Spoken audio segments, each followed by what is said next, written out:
President Biden, who yesterday, right after we went off the air, we talked about the ICC had the International Criminal Court. For those who don't know, the court that, kind of controls the world, if you will, except for a few specific countries. And we'll say America's one of those, and Israel's actually one of those as well. But they issued arrest warrants for Benjamin Netanyahu as well as some other leaders. With that, obviously, comes restrictions amongst travel, where you can go, who can you talk to? And we were wondering, would the U.S. respond? And the U.S. did respond pretty great, pretty quickly. We reject the ICC's application for arrest warrants against Israeli leaders. Whatever these warrants may imply, there is no equivalence between Israel and Hamas. And it's clear Israel wants to do all it can to ensure civilian protection. But let me be clear. Contrary to allegations against Israel made by the International Court of Justice, what's happening is not genocide. We reject that. We're going to always stand with Israel and the threats against its security. So President Biden once again says what you would like him to say, which was, this is not genocide that Israel's doing. The ICC is ridiculous and completely off base, and we unequivocally support our friends in Israel. However, Will, the actions haven't said that. Just last week, we saw a report that was sent to Congress by the State Department that said that they believe Israel likely was violating international law in Gaza. So at one point, they're sending a report to Congress, his administration is, saying that Israel's violating international law. And then you have the president saying the right thing and saying they're not committing genocide. These arrest warrants are not right. We condemn them. So they are indeed speaking out of both sides of their mouths. Do you think this is that President Biden has a conscience and is saying what he believes, but he's not a strong enough leader to rally his own administration behind his beliefs? Maybe they're strongly held beliefs, but he can't get his administration behind it? Or do you think this is the administration just talking out of two sides of their mouth? They were at a event at the Rose Garden. This was a Jewish event supporting Jewish Heritage Day. So obviously, you're not going to go out there and give a pro-Hamas speech. From the president, Biden, to Vice President Harris, to Secretary of State Blinken, have been trafficking nonstop in lies and libels about how Israel is defending itself. They've been using Hamas's numbers. They've been using the terrorist talking points. And you know what? This is not the first time that someone's accused Israel of genocide. Biden's he makes speeches at universities where he feeds this beast. He knows, everybody knows that out in the streets of America and the campuses, people are yelling that Israel's genocidal. He has not said a word about it. So there's no question this is some kind of a course correction, as though, he sounds as though he's outraged by it. He is directly the prime cause of this. The ICC has been waiting very patiently for an anti-Israel leader to be in the White House so they could do things like this. So yes, he's trying to course correct. Does he personally believe Israel's committing genocide? I have no idea what he personally believes. It doesn't really matter what he personally believes. It matters what he uses the bully pulpit of the presidency to do. And what he's been doing is maligning Israel from the beginning. It's not like the Biden administration hasn't heard the chants of genocide throughout the entire country on college campuses for months now. And it took the ICC saying they're filing applications for arrest warrants for them to come out and say, no, we don't think it's genocide.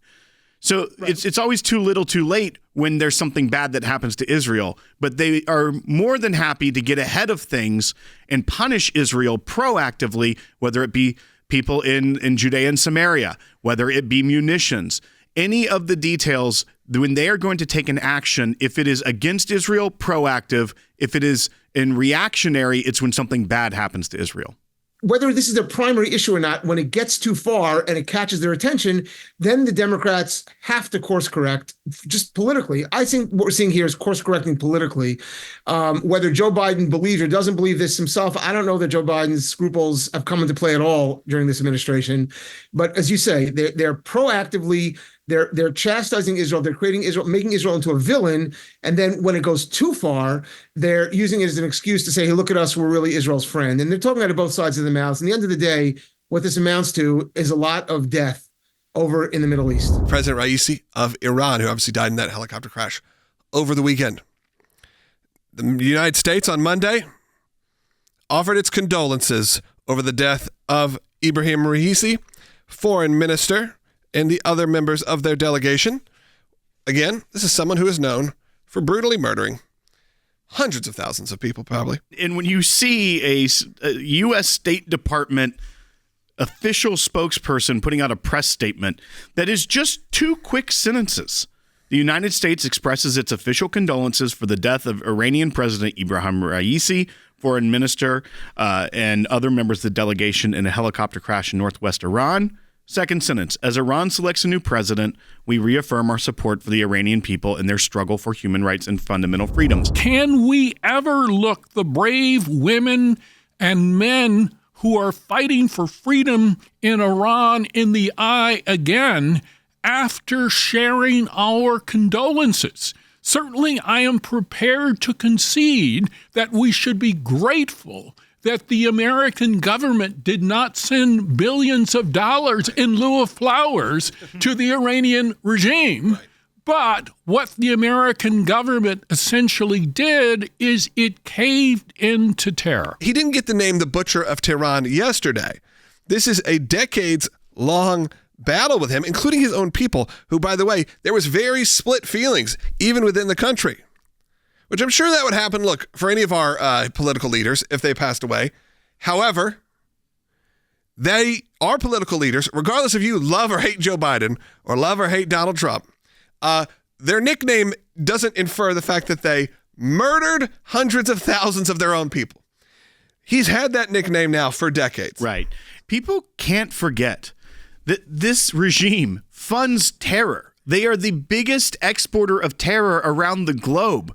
When we release sanctions, they use that money not to make it better for their people, but to fund more terrorism. Hamas, Hezbollah, the Houthis, and around the world, they are funding terror. This would be similar to an official condolence when Gaddafi died. Just put it in that context. This was dictatorial, funding terrorism, and they're saying we offer official condolences to a terrorist leader. It makes no sense. What was the official response when Hitler died? And the response was really no official reaction. At that point, the war had been, according to some of the reports I've read over the last segment, the war had started to come to an end. Everyone expected Germany to end up defeated at that point. But remember, you're coming out of a war that took millions of lives. Unfortunately, is what it is. But the New York Post, or the Daily News, it was New York Post, posted large letters, Nazi radio announces Hitler dead. So again, celebratorial jubilation that happened in America and happened in Britain. So again, that's what happened. And just a week later, the war ended. Then the parades, broke out. It was a bit different. However, again, would the U.S. have put out, even if Hitler had died in some sort of accident, not in a way in the middle of wartime, if you will, would they have said, oh, you know what? We got mixed feelings about this. All death is a loss. It's a loss of humanity. It just is what it is. So you know what? We're praying for Hitler and his family. I don't think they would be saying that. No. But of course, because it has to do with the Middle East, they're very concerned.